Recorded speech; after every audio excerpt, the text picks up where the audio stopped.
السلام علیکم ورحمۃ اللہ وبرکاتہ۔ سامعین حضرات، آپ دیکھ رہے ہیں خانقاہ حیدری کا یوٹیوب چینل، اور اگر آپ نے ہمارا چینل اب تک سبسکرائب نہیں کیا ہے تو سبسکرائب کر لیں تاکہ جو بھی ویڈیوز ہم ڈالیں وہ آپ تک بآسانی پہنچتی رہیں۔ ایک بہت ہی امپورٹنٹ ٹاپک کے اوپر میں آپ کے سامنے بات کرنے کے لیے حاضر ہوا ہوں، جو کہ ریلیٹڈ ہے قرآن مقدسہ کے یا پھر احادیث مبارکہ یا پھر مقدس ناموں کے تعلق سے، کہ یہ آج کل جو ہے اس کی بے حرمتی بہت کی جا رہی ہے، اور ہم لوگوں کو یہ پتہ نہیں ہوتا کہ ہم لوگ اس کی بے حرمتی کر رہے ہیں۔ تو اس سے بچنے کے لیے اور اس کے جو طریقے ہیں بچنے کے، وہ بھی میں آپ کو بتاؤں گا اس ویڈیو میں، اور یہ نہایت ہی ضروری ٹاپک ہے۔ اور ہمارے جو معاشرہ میں بگاڑ پیدا ہو رہا ہے روزگاری سے یا گھر میں جھگڑوں سے یا دوسرے طریقے سے جو بھی معاملات پیش آ رہے ہیں، وہ ہو سکتا ہے انہی چیزوں کی، انہی بے حرمتیوں کی وجہ سے ہمارے ساتھ درپیش ہوتے ہوں۔ بات کا آغاز میں علامہ سید شاہ تراب الحق قادری رحمۃ اللہ تعالی علیہ کے الفاظ میں کرنا چاہوں گا۔ آپ فرماتے ہیں کہ قرآن مجید، فرقان حمید اور احادیث مقدسہ کا تو بہت بلند مرتبہ ہے، حروف تحجی کا ادب بھی ہم پر لازم ہے۔ چنانچہ ایسا کپڑا جس پر لکھا ہوا ہو کچھ، اس کا استعمال ممنوع ہے، جیسے لکھی ہوئی ٹوپی، لباس، تکیہ کے غلاف، دسترخوان وغیرہ کا استعمال منع ہے۔ آج کل ہم لوگ دیکھتے ہیں کہ ہمارے گھروں میں یہ چیزیں پائی جاتی ہیں جن پہ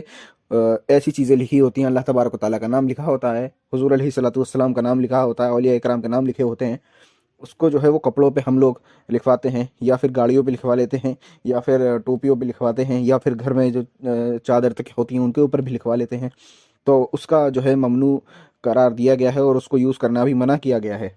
تو آپ اسی کے آگے فرماتے ہیں کہ قرآن و حدیث لکھے اخبارات کو ردی کے طور پر استعمال کرنا سخت بے ادبی ہے۔ جس ذلت و رسوائی کا آج ہمارا معاشرہ شکار ہے، اس کی ایک بڑی وجہ ان مقدس اوراق کی بے ادبی بھی ہو سکتی ہے۔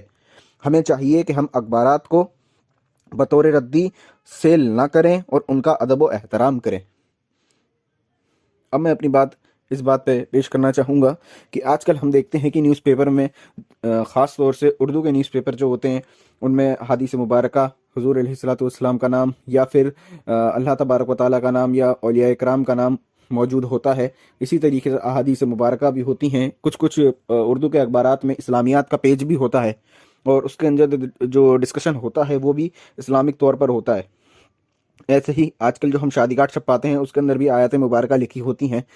کم سے کم از کم بسم اللہ سے تو وہ لکھی ہی ہوتی ہیں، شروعات تو اس سے ہوتی ہی ہے۔ اس طریقے سے ہم لوگ پمفلٹ چھپاتے ہیں، کہیں اجلاس ہوتے ہیں، کہیں پہ کوئی جلوس ہوتا ہے، تو اس کی بھی ہم لوگ پمفلٹ چھپاتے ہیں جس کے اندر یہ سب چیزیں لکھی ہوتی ہیں۔ اس کے بعد کچھ اشتہارات چھپائے جاتے ہیں، یا پھر بچوں کے اسکول کارڈ کے اندر بھی ان کے جب نام لکھے جاتے ہیں تو اس کے اندر محمد وغیرہ یا احمد وغیرہ جو ہے وہ نارملی استعمال ہوتا ہے، اور خود اگر شخص کا نام محمد یا احمد ہے، یا پھر اسی طریقے سے دوسرے نام جو مقدس ہیں وہ اس کے نام ہوتے ہیں، تو وہ اسکول کے آئی ڈی کارڈز پر ہوتے ہیں، کاپیز پہ ہوتے ہیں، بکس پہ ہوتے ہیں، یعنی کہ جو رجسٹر مینٹین کیا جاتا ہے اس کے اندر بھی ان بکس پہ، ان کاپیوں پہ وہ نام لکھے جاتے ہیں۔ لیکن ہم نے کبھی یہ سوچا کہ ہم نے یہ لکھ تو لیا، ہم نے یہ چھپوا تو دیا، ہم نے یہ کارڈ بنوا لیے، ہم نے یہ نیوز پیپر چھاپ دیے، ہم نے یہ پمفلٹ بنوا لیے، ہم نے یہ اشتہارات بنوا لیے، کیا ہم لوگ نے اس کے بعد جو وہ کام ہو گیا تو اس کی حفاظت کری؟ کیا اس کے اندر جو نام ہم نے اپنے اعزاز کے لیے لکھے تھے، ہم نے جب اسکول میں اپنا نام لکھوایا تو اس کے اندر محمد بڑی شان سے لکھوایا اپنے نام کے آگے، احمد بڑی شان سے لکھوایا ہم نے نام کے آگے پیچھے، تو کیا ہم نے جب وہ ہم نے اپنی شان کے لیے لکھوائے تھے تو کیا اس کے بعد ہم نے اس کی عزت کری؟ ایسا بالکل نہیں ہوتا ہے۔ بہت کم ہی جگہیں ایسی ہیں جہاں پہ ایسی عزت کی جاتی ہوں، جبکہ جو اسکول کے رجسٹرز ہوتے ہیں یا پھر کاپیز ہوتی ہیں انہیں ردی میں پھینک دیا جاتا ہے، نالی میں پھینک دیا جاتا ہے، گلیوں میں کوڑوں میں پھینکا جاتا ہے، یہاں تک کہ اور بھی دوسرے غلاظت والے کام جو ہیں وہ انہی پیجز سے لیے جاتے ہیں جس پہ ایسے نام، ایسی آیات مبارکہ لکھی ہوتی ہیں۔ ہمیں ان سے بچنا چاہیے۔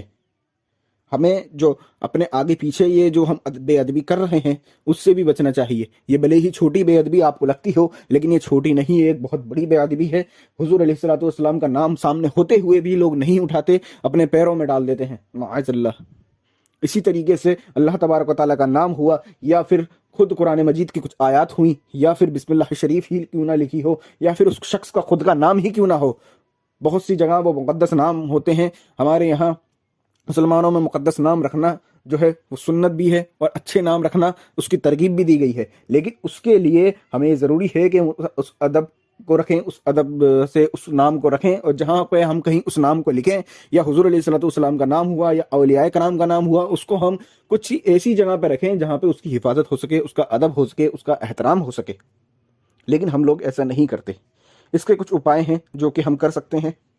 اور انشاءاللہ اگر ہم اپنے طور پہ اگر ان سب چیزوں کو اپنا لیں جو کہ میں عمل بتانا چاہ رہا ہوں، تو انشاءاللہ بہت سی ایسی چیزیں ہیں جہاں پہ ہم بے ادبی اور بے احترامی سے جو ہے بچ جائیں گے۔ سب سے پہلی بات کہ گھر میں جو ہے قرآن مقدس ہوتے ہیں، احادیث مبارکہ کی کتابیں ہوتی ہیں، چھوٹے موٹے رسالے بھی ہوتے ہیں جن میں ایسی چیزیں قرآن مبارک یا پھر احادیث مبارکہ لکھی ہوتی ہیں، جب وہ بوسیدہ ہونے لگتی ہیں تو لوگ انہیں پھینکتے ہیں معاذ اللہ، یا پھر کباڑے میں دے دیتے ہیں، یا پھر ردی والے کو دے دیتے ہیں۔ تو اس سے بچنے کے لیے آپ کام کیا کریں کہ اپنے پاس ایک باکس بنا لیں جس کے اندر آپ وہ مقدس اوراق جو ہیں، وہ مقدس چیزیں جو ہیں وہ جمع کر سکیں۔ ایسے ہی اگر وہ پورا مہینہ آپ جمع کریں تو وہ جتنا بھی جمع ہوتا ہے اس کو لے لیں اپنی سہولیت کے حساب سے، مہینے میں ہو، 2 مہینے میں، 6 مہینے میں، کچھ لوگوں کے سال بھر میں ہو سکتا ہے نہ ہو، تو ایسی چیزیں وہ جمع کر لیں صرف ایک ڈبے میں، ادھر ادھر پھینکنے کی جگہ۔ چھوٹی چھوٹی چیزیں ہو گئی، اس کے اندر آپ شادی کے کارڈ ہو گئے، اور شادی کے کارڈ میں وہ جگہ جہاں پہ حضور علیہ الصلوۃ والسلام کا نام ہو، کوئی آیت مبارکہ لکھی ہو، یا پھر اللہ تبارک و تعالیٰ کا نام ہو، کسی اولیاء کا نام ہو، وہ چیز آپ نکال کے محفوظ کر لیں، اور باقی کا کارڈ بھلے ہی پھینک دیں، لیکن وہ جو ایک نام ہوتا ہے وہ ضرور باہر نکال لیں اور اس کو جمع کرتے رہیں۔ اسی طریقے سے نیوز پیپرز میں سے وہ چیزیں نکال لیں، یا پھر پمفلیٹ جو ہوتے ہیں، اشتہارات ہوتے ہیں، اسکول کے آئی ڈی کارڈز ہوتے ہیں، کاپیز ہوتی ہیں، بکس ہوتی ہیں، ان سب چیزوں کو اگر آپ نکال لیں تو ایک جگہ جمع کر لیں، اور جمع کرنے کے بعد جیسا بھی ہو سکے اس کے 2 اپائے ہیں۔ ایک یہ کہ کسی بھاری پتھر میں لپیٹ کے اس سارے اوراق کو آپ ندی میں ڈال سکتے ہیں۔ اگر مان لیجیے ندی آپ کے پاس نہیں ہے، کہیں پہ آس پاس نہیں ہے، تو آپ ایک کام اور کر سکتے ہیں کہ اس کو کپڑے میں لپیٹ کر کسی ایسی جگہ دفنا دیں جہاں پہ اس کے پیر وہاں پہ لوگوں کے نہ جائیں۔ سب سے بہتر جگہ قبرستان ہوتی ہے جہاں پہ لوگ ان سب چیزوں کی حفاظت کر سکتے ہیں، تو اس کو وہاں دفنا دیں۔ اسی طریقے سے جو دوسرا عمل ہے وہ آپ یہ بھی کر سکتے ہیں کہ جو مسجدیں ہوتی ہیں، وہاں کی جو کمیٹیز ہوتی ہیں، وہ بھی اپنا ایک ڈبہ بنا لیں، یا پھر ایک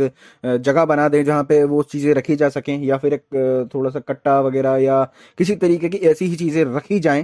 تو اس کے اندر بھی ہم لوگ یا عوام جو ہے وہ جمع کر سکتی ہے۔ پھر اس کے بعد جو مدرسے کی کمیٹی ہوگی یا ایک بندہ ہوگا وہ اس کو کام دے دیا جائے، اور وہ ان سب کو ندی ہو سکے تو ندی میں یا پھر قبرستان میں دفنا دے۔ اسی طریقے سے ایک بات اور کی، جو امام ہوتے ہیں وہ لوگ بھی جمعے کے خطبے میں اس بات کو بتائیں اور لوگوں کو بتائیں کہ ایسی بے ادبی اور بے احترامی جو ہو رہی ہے وہ نہ ہو، اور اس کے بارے میں ان لوگوں کو ترغیب دلائیں۔ ایک جمعے کے ایک خطبے سے بھی اس پہ بہت اثر پڑ سکتا ہے، اور بہت سی گستاخیوں سے خود مسلمان جو ہیں وہ بچ سکتے ہیں، جو کہ وہ جانے انجانے میں کرے جاتے ہیں۔ پھر اس کے بعد اپنے علاقے میں جو لوگ ہیں انہیں بھی سمجھائیں۔ جیسے میں بتاتا ہوں، روٹی والے وہ آج کل اخباروں میں جو ہے ایسا کرتے ہیں، کرانے والے ہو گئے وہ کچھ سامان دیتے ہیں، میڈیکل والے ہو گئے، ہوٹل والے ہو گئے، ان سب لوگوں کو سمجھائیں کہ جو بھی آپ یہ لوگ یوز کرتے ہیں اخبارات وغیرہ، اس کو نہ یوز کیا جائے، کہ آپ لوگ جو ہے بے ادبی میں نہ آئیں، کیونکہ جو با ادب ہوتا ہے وہی با نصیب ہوتا ہے، جو بے ادب ہوتا ہے وہ بد نصیب ہوتا ہے۔ تو اسی کو دھیان میں دلائیں لوگوں کے، تاکہ وہ لوگ اس چیز کو سمجھ سکیں، اور ان کے جو برکت ہوگی انشاءاللہ تبارک و تعالیٰ، اس چیز کو بدلنے سے ان کے کاموں میں بہت برکت ہو جائے گی۔ اسی طریقے سے جو نیوز پیپر خریدتے بیچتے ہیں، بھلے ہی وہ ردی والے ہی کیوں نہ ہو، ان کو بھی بتائیں کہ یہ ردی میں لے کے یا بیچنا یہ ٹھیک نہیں ہے، یہ وہ نہ کریں، تو ان کے کاموں میں برکت ہوگی۔ ہر مدرسے والا، ہر مسجد والا اس کام کو ضروری سمجھے، اور ہر آدمی اپنی سطح پر جیسی ممکن کوشش ہو سکے اس کو کرے، اور وہ ان مقدس اوراق کی حفاظت کرے۔ اسی طریقے سے صرف میں اپنی بات اس بات پر ختم کرنا چاہوں گا جو کہ با ادب با نصیب کے اوپر ہے، وہ صرف یہ ہے کہ حضرت بشر حافی کا نام اولیاء کرام کے اندر بہت مشہور ہے، اور ان کا احسان عظیم چلتا آ رہا ہے اس امت کے اوپر۔ لیکن بشر حافی کیسے بنے، اس کے اوپر ایک حکایت میں آپ کو بتاؤں کہ حضرت بشر حافی رضی اللہ تعالیٰ عنہ مرتبہ ولایت پانے سے پہلے ایک جو ہے شراب تھوڑا پی لیا کرتے تھے۔ ایک مرتبہ آپ شراب کے نشے میں کہیں جا رہے تھے کہ راستے میں آپ نے کاغذ کا ایک ٹکڑا دیکھا جس پر بسم اللہ الرحمن الرحیم جو ہے لکھی ہوئی تھی۔ آپ نے ادب کے ساتھ اسے اٹھا لیا اور عطر خرید کر اسے عطر سے معطر کر دیا، اور بہت ہی ادب سے اس کاغذ کے ٹکڑے کو آپ نے بلند مقام پر رکھ دیا۔ اسی رات ایک بزرگ نے خواب میں بشارت سنائی کہ ہاتف گیبی سے ایک آواز آئی کہ جاؤ بشر سے کہہ دو کہ تم نے میرے نام کی تعظیم کی، اس کو معطر کیا اور اس کو بلند مقام پر رکھا، ہم بھی تم کو پاک کریں گے، دنیا و آخرت میں تمہیں بزرگی عطا فرمائیں گے۔ وہ بزرگ سوچنے لگے کہ بشر تو ایک شرابی اور فاسق شخص ہے، شاید میں نے غلط خواب دیکھا ہے۔ وہ بستر سے اٹھے، وضو کیا اور 2 رکعت نفل ادا کیے، پھر سو گئے۔ دوسری بار پھر انہیں خواب میں وہی آواز سنائی دی۔ اسی طرح تیسری مرتبہ بھی وہی آواز آئی کہ یہ ہمارا پیغام بشر کی طرف ہے، جاؤ انہیں ہمارا پیغام پہنچا دو۔ جب صبح ہوتے ہی ہوئی تو وہ بزرگ حضرت بشر حافی رضی اللہ تعالیٰ عنہ کی تلاش میں نکل گئے۔ ان کو پتہ چلا کہ وہ شراب کی محفل میں بیٹھے ہیں، تو وہاں پہنچ گئے اور بشر کو آواز دی۔ لوگوں نے بتایا کہ وہ تو شراب کے نشے میں بے ہوش ہیں۔ انہوں نے کہا کہ تم لوگ انہیں جا کر کسی طریقے سے یہ بات پہنچا دو کہ تمہارے نام ایک ضروری پیغام آیا ہے اور پیغام لانے والا باہر کھڑا ہے۔ چنانچہ وہ لوگ گئے اور حضرت بشر حافی سے کہہ دیا کہ اٹھو باہر چلو، تمہارے نام کوئی پیغام آیا ہے۔ حضرت بشر نے فرمایا ان سے پوچھو کہ وہ کس کا پیغام لائے ہیں۔ چنانچہ لوگوں کے دریافت کرنے پر وہ بزرگ فرمانے لگے کہ میں اللہ تعالیٰ کا پیغام لایا ہوں۔ جب آپ کو یہ بات بتائی گئی تو جھوم گئے اور فوراً باہر آئے اور پیغام حق سن کر سچے دل سے توبہ کی اور اس بلند مقام پر جا پہنچے کہ مشاہدہ حق کے غلبے کی شدت سے ننگے پاؤں رہنے لگے اور کبھی جوتا نہ پہنا۔ اس لیے آپ حافی کے نام سے مشہور ہو گئے۔ حافی ننگے پاؤں رہنے والے کو کہتے ہیں۔